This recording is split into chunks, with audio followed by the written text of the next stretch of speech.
Hello everyone, and today I'm going to be seeing if I can power a coil gun just with a homemade washing machine generator. So we've got the washing machine generator over here. It's just a big old stator with a wheel of magnets that goes around the outside here. Just going to make sure it's all connected before I start up. Alright, it is.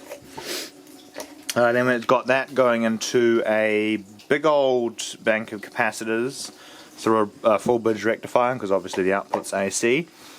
And then we've got a nice old, very thick wire coil. It was the thickest wire I could find. It's not the thickest wire you could use. Thicker wire would probably be good, it's just mono wire. And we're going to be seeing if we can accelerate this big old hunk of steel through the coil just by turning this little washing machine wheel over here.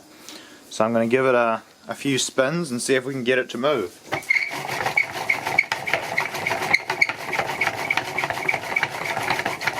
Alright, giving it a few spins. Now I'll go ahead and connect it, and oh, look at that! It accelerated it all the way over to there. That's a decent distance actually. It's pretty far for a tiny little washing machine generator and like one or two capacitors. I may as well go and give it another try. This time I'll try and get a shot of it sort of leaving the barrel. It has come undone here, so I'm going to just really quickly reconnect this circuit together. Alright, it's all ready to go.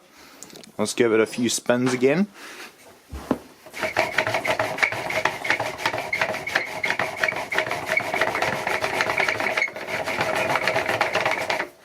Hopefully that should be enough. Then I'll go and test it. 3, 2, 1. Whoa, look at that. That was very good. Shoots pretty fast actually. Only went obviously about a meter, but a meter I'll take it.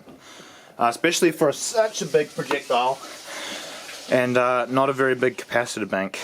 I mean, this thing is pretty heavy. It's a big old chunk of steel about as long as my hand. And it was able to accelerate it on just a few spins. So yeah. That was just me testing out if I can power a coil gun from a washing machine generator. Thanks for watching and have a nice day. Goodbye.